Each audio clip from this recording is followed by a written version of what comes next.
Hilda, ano ba? Nung wala si Cindy dito, nami-miss mo. Ngayon nandito siya, parang baliwala naman sa'yo. Busy ako. Pareho po sila ni Lucas. Ayaw nila sa akin. Mas gagaang ang feeling mo kung makakausap mo ang mami mo about this. Ang laking tulong ng sinabi niyo. Buti naman, nakapag-isip-isip ka. Na-realize ko po, tama din si Mama. Hindi pa rin ako lang mag-isa. Kailangan ko makisama sa ibang tao, maliban sa kaibigan ko. Anong problema ni Cindy sa school? Close ba kayo ng anak ninyo? O sige na nga, aaminin ko nga sa'yo. Hindi nga kami ganun ka-close na Cindy. Pero, mahal ko ang anak ko.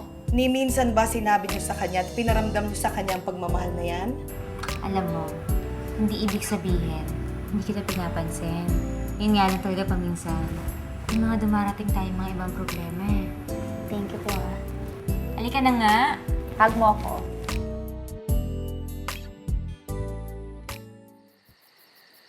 Uy, Cindy. Po. Narinig ko sa isang estudyante doon sa school nyo. Ang sabi, para raw kayong number 10 ni Patty.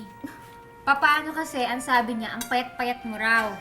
Kaya ikaw, kumain ka na kumain. Ang konti ng ulam mo, ha? Teka, Hilda, nagpunta ka sa school ni Cindy? Usap ako sa guidance counselor. Nag-discuss lang, pero okay na. Naayos ko na. Ate, nagpunta ka sa school para i-check ang status ni Cindy? Yes? Gumaw na ba? 2010 pa lang ah. Di ba 2012 pa yun? Ano nangyari sa'yo? Ay, naku, Valeria. Ayan ka na naman. Ako na naman nakita mo. Kasi, nakakatawa lang kasi. Nakakapanibago ka. Bala ka nga. Anak, gusto mo ka ng soup? Masarap yan, oh. Ang dami-dami. Ang dami vegetables. Ate, ako Good for your body. Siya, bibila ko ka na. Oh, mamaya meron kang ice cream, yung favorite mo. Bumili ako. Ang favorite ko? Mango. Chocolate. Mango! Oh, Cindy, nandito na yung juice mo, dessert mo, yung favorite na pagkain mo dyan. Thank you Oh, po. love ito sa'yo. Baby, mauna na ako sa'yo ha. May faculty meeting pa eh. Eh, di ba sabay ako sa'yo? Si kuya na lang maghahatid sa'yo. Sige, baka malit na ako eh. Sige, kuya. Since sa akin ka na sumabay. Okay ba? Ay, teka lang. Hindi. Ako na maghatid sa kanya. Baka mamaya malate ko pa na vlog. Talaga, mami? Ihahatid niyo ako? First time mangyari to, ah. Anong first time? Ano ka ba? Nung nursery ka, ako po palagi naghahatid sa'yo kasi itong daddy mo, palagi maaga yung pasok. Pwes, mula ngayon, ako na maghahatid sundo sa'yo. Okay ba yun?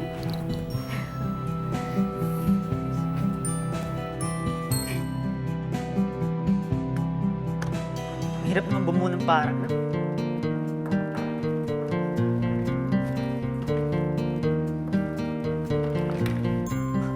Ano to? Journal ng prep? Pati spelling palpak. Tingnan niya ako, tol. Ano to? Hindi ko alam kung bakit naging scholar ka pa dito eh. Ahem. Member kasi siya ng Glee Club. So? Music scholar siya. Wow! Astig to! May bagong lawyer. Bata pa lang lawyer na. Astig! Umatan ba kayo ng retreat? Para kasi hindi naputol yung mga sungay niyo. Uy, sungay daw, tol. Uy, sungay ka daw. Excuse me! Nasa library kayo, ang iingay niyo. Sige, sige, labas, labas. Labas! Labas yung mga ID niyo. Ano? Okay ka na. Nasniba ka na rin ba sa retreat camp? Ayos ka eh, no? Tinulungan ka na nga. Nagsusungit ka pa. Ano ba to?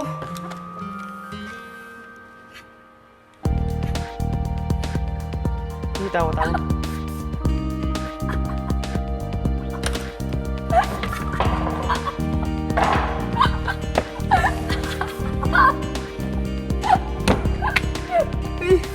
Ano nga yan? Yabang mo. Cindy! Hello? Wow, si Hermat kasama! Ang wala, mama, si Patty po. Kaibigan ko. Hello po! Gado niyo po pala sa personal! Gusto kita ha, honest. Kakasundo tayo. Ay, sandali. Oh, anak. Oh, ito na yung baon mo, ha? kumain kang mabuti. Saka yung likod mo, patutuyuan ng pawis. Tatawagan kita mamaya. Sige po. Ah, sige na, baka maliit pa kayo. Ay, sandali. Mamaya dito, ha? Dito tayo magkikita, susunduin kita. Okay po. Sige, sige, sige. I love you. I love you po. Sige. Yung pati ko ng bahala, ah. Apo. Sige po. Bye. Bye po.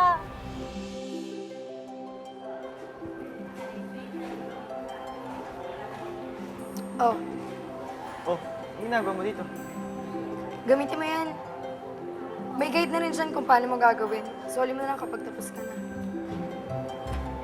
Eh, ano mang kapalit nito? Sinabi ko ba may kapalit? Ititago ka pa rin palang bait. Kung totoo bang bait yan, ha? Hindi ba ito, no? Sumasakit na kasi yung ulo ko kapag nakakita ko ng wrong grammar. Kaya magbasa ka ng books, ha? Para naman ma-improve yung vocabulary mo. Okay? Thank you. Loves ka rin naman pala ng airmats mo eh. Ikaw naman eh. Nakapanibago nga eh. Ang weird. O sige, mabait siya, pero minsan-minsan lang. Pero ngayon napapadalas na yung pagiging mabait niya eh. Parang araw-araw na nanaginip na ako. Ay, nako, i-enjoy mo na yan. Ayaw mo nun. Labs ka ng iyong mami. Diba? Tama nga yung kasabihan, pag may nawala, may kapalit. Tama yun. Nawala nga si Lucas, pero yung closest namin ngayon ni Mama, yun yung kapalit. Ayan. Tama. Tama. Lika na, ayos na. Ay, naibaon na. Kumain na tayo. Ay, kina, libre mo ako, ha? Oo, Ililibre mo ako. Lagi naman. Libre mo ako.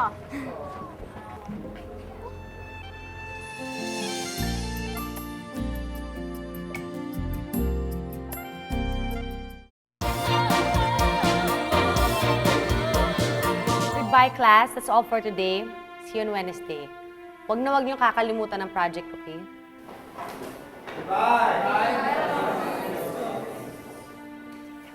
Ingat kayo.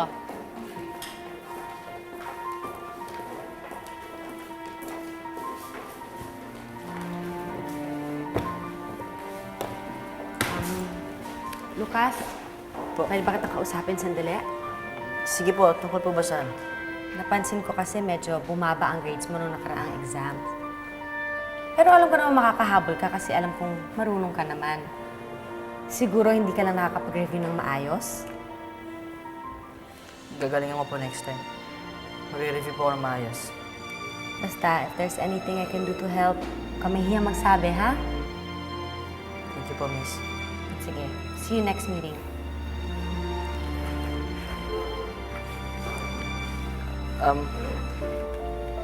Miss, nakita ko po si Cindy kasama niya ni mama niya. Ang saya-saya niya. Tama ka dyan. Ako rin natutuwa ko para sa pamangkin ko. Kaya tama lang po yung desisyon ko. Mas gumanda lahat nung nawala ako sa buhay ni Cindy. Masaya na po ako sa kanya. Sige po. Sige, ingat.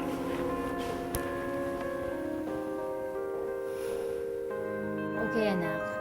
Babasahin mo siya mabuti, then tingnan mo yung drawing. Okay. Tingnan mo kung ano yung sinasabi ng question, kung ano yung problema. And then, gumawa ka ng conclusion mo, observation mo, and then, i-write down mo, then later, babasahin ko kung tama yan, ha? Okay ba yun? Yes, tama. Galing, kaya mo yan. Sige, pag nagawa mo ng tama yan, meron ka sa akin, ano, meron ka sa akin, basta kung gusto mo, bibili ko. Ay, sa bangko. Ano? Hindi ako nakinig ng drawing eh. Alika, alika.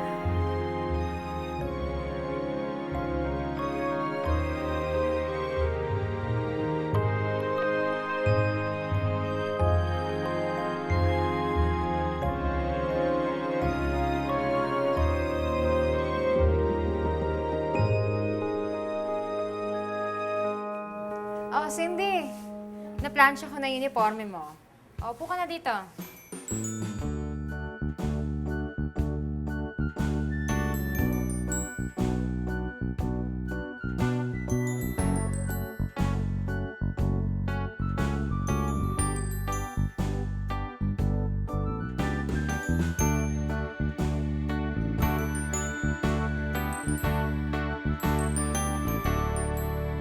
Oh, sige na, matulog ka na.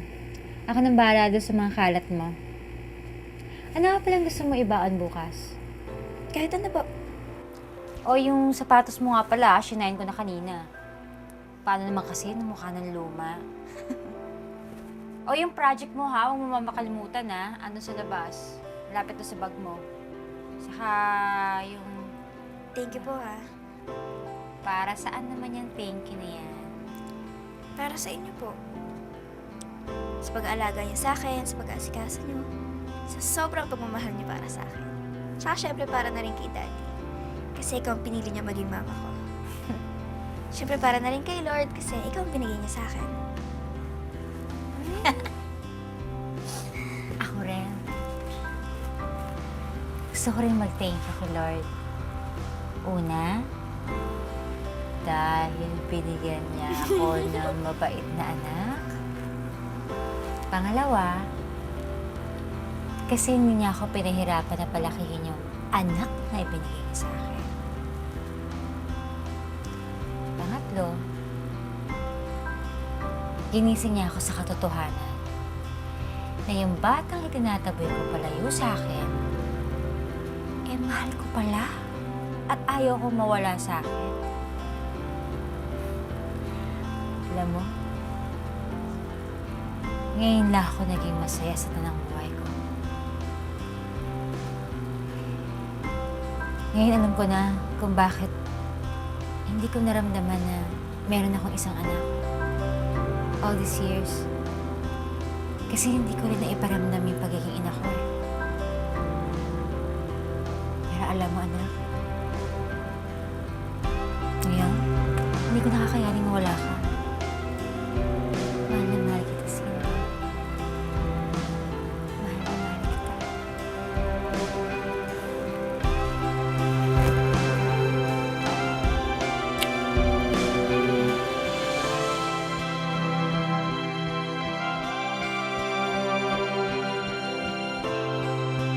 O basta mamaya Kita-kita lang tayo sa restaurant Family dinner? Anong meron? Eh di ba kompleto tayo? Hindi pa ba rason yun para mag-celebrate? Yes! Tsaka happy lahat, di ba? Oo nga. Saka ang pinakamahalaga doon ay yung meron akong super ganda at super pait na anak na kamukha ni Mommy. At may mama ako na pagkagaling-galing mag-asikaso kahit pagod siya. I love you, Mama. Hindi ko kayo pagpapalit sa kahit sino pang mama lang sa buong mundo. Promise? Promise! Okay. Pero syempre may daddy at obsin ako. I love you all! Oo naman. Siyempre, ako nga, love na love ko rin. Yes! Woo! Lalang-lala na si... Weh! So, kain mamaya. Basta, surprise yun. May enjoy Parang alam yun. ko eh. No? Bawal ang diet mamaya ah. Buti na lang, hindi ako kumain ng marami kanina. Kayo pa hindi kumain. Kaya Wow, talaga ako gutom na nagluto nga ng masarap. Buffet yan ah, buffet. Damit? Iniisip ko. Siyempre, May damit. concept? Ay, ganon. Siyempre, ngayon lang natin gagawin. Di ba? Teresa, Robert. Ikaw ba si Cindy? Ikaw ba ang anak ko?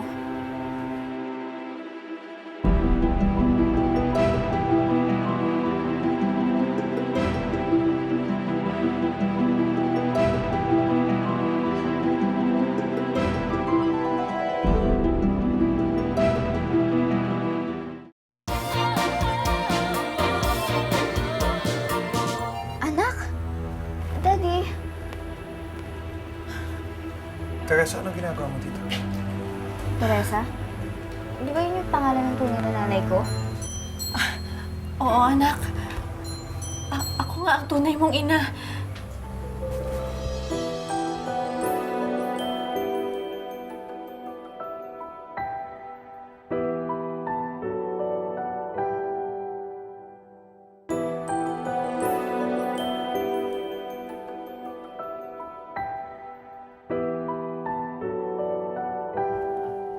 Ninong, sandali lang po.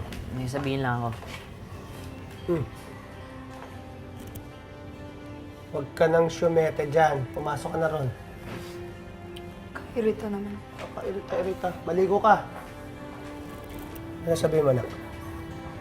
Ninong, thank you sa palangka ito ng bigyan niyo si Retreat, ha? Wala yun. Nababaduyan nga ako eh. Kasi alam mo, hindi ako marunong gumawa ng mga ganyang mga sulat-sulat eh. Kaya po thank you ako eh. Kasi alam ko nag-effort kayo dun. Sinusulatan niyo ako, di tulad ng papa. Ako, wala yun. Tsaka hindi porket di ka sinusulatan ng papa mo, hindi na siya nagkikare, ha? Huwag ganun. Ako lang Ninong. Hindi na ako nag-expect dun. Basta kayo, cool kayo. Thanks to be my second dad. Alam mo, hanggang ngayon, hindi pa rin ako makapaniwala na pangalawang papa ang turing mo sa akin. Bahag na.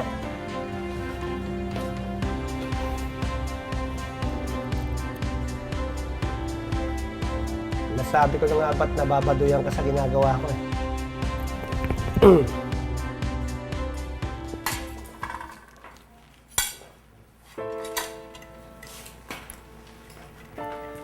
Hilda, pasensya ka na. Hindi ko alam na darating si Teresa. So, alam mo pala na nandito siya. Siya ba yung kinakausap mo sa phone ng patago? Kinukulit niya ako. Gusto niya makita si Cindy. Bakit pa tinago? Dahil alam ko magagalit ka. At hindi naman ako pumayag. Kaya nga siguro bigla siyang ang gulat na lang at dumating dito. Pagkatapos siya iwanan yung anak niya, ang kapal din naman ng mukha niya, magpakita pa siya dito.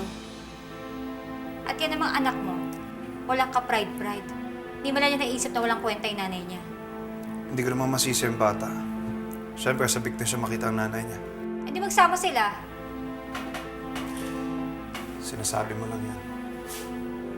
Pero alam ko may pakialam ka sa anak natin. Huwag ka mag-alala. Kahit nakilala na ni Cindy si Teresa, alam ko, mahal na mahal ka ni Cindy. Nako, wala akong pakialam kay mahal niya ako o hindi. Kaya mo nga sila. Saka Robert, bakit ako makikipagkumpetensya sa Teresa na yan, ha? E di kung gusto niya sumama sa nanay niyang hilaw, di dun siya. Ang dami-dami kong dala para sa'yo. Halika, tingnan mo ha. Oo, see? Ang dami niyan.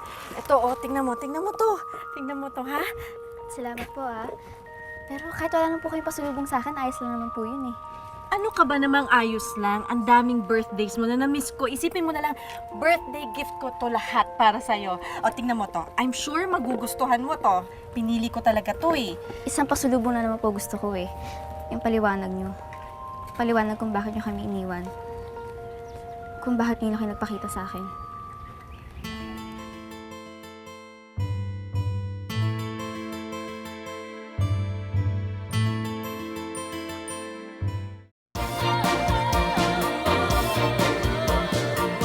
Gusto ko na naman pong malaman eh. Para alam ko. I know. Alam mo, kanina ko pa dinedread yan eh, kasi alam ko kailangan kong magpaliwanag sa'yo. So bakit nyo nga kami iniwan?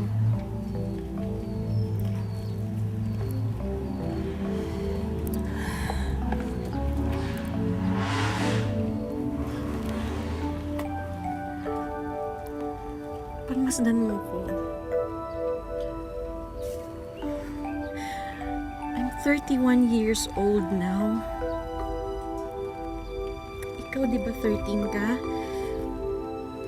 So, ibig sabihin, 18 lang ako nung pinagbubuntis kita. Pag 18 ka, takot ka. Maraming mga bagay na hindi mo kayang gawin. At isa doon sa mga bagay na hindi ko kayang gawin yung maging isang inay. Kaya iniwan kita sa daddy mo. I was not proud of it, pero alam ko yun ang makakabuti para sa ating dalawa eh. Naiintindihan mo ba ako? Ikaw, naiintindihan mo ako. Ba't ka umiiyak? Ha? Bakit ka umiiyak? Ba't ka umiiyak?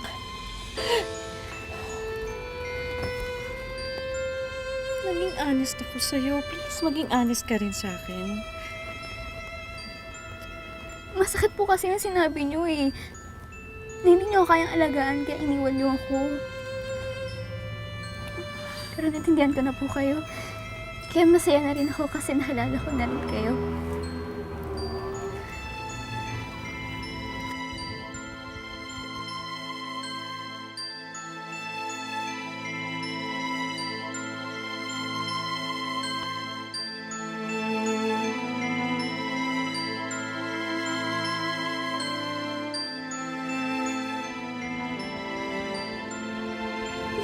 Masaya ako, anak.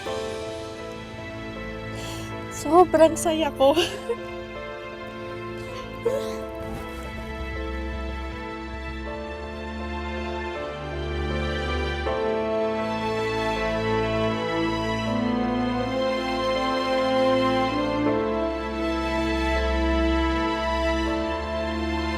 Susunduin ka namin bukas sa school mo, ha? Meron tayong dinner. Birthday niya. Sabi po kasi ni Mama, susundin niya po ako bukas sa school tapos magdi-dinner kami. Wala nang dinner. Nananahimik na kami ni Cindy, pwede ba? Dapat lang naman nahimik ang isang singaw. F-Y-I. Hindi na ako isang singaw natin dahil nakilala ko nga ang tunay na nanay ko. At mas maganda siya kaysa sa mami mo. So, evaporate. Lukas, nagawa mo dito. Wala kang magawa, no? Ito, tulala. Ang saya kaya, try mo. Val, teka lang please. Pwede ba tayo magkita sa labas para makapag-usap tayo? Simula ngayon, hindi kayo pwedeng magsasama lalo-lalo na nasa eskwelahan kayo. Marami na akong kayang gawin. Lalo na yung alagaan ka. Alagaan ako? Sumama ka na lang sa akin sa Amerika. Doon ka na lang sa akin tumira, anak, para hindi na tayo magkahiwalay.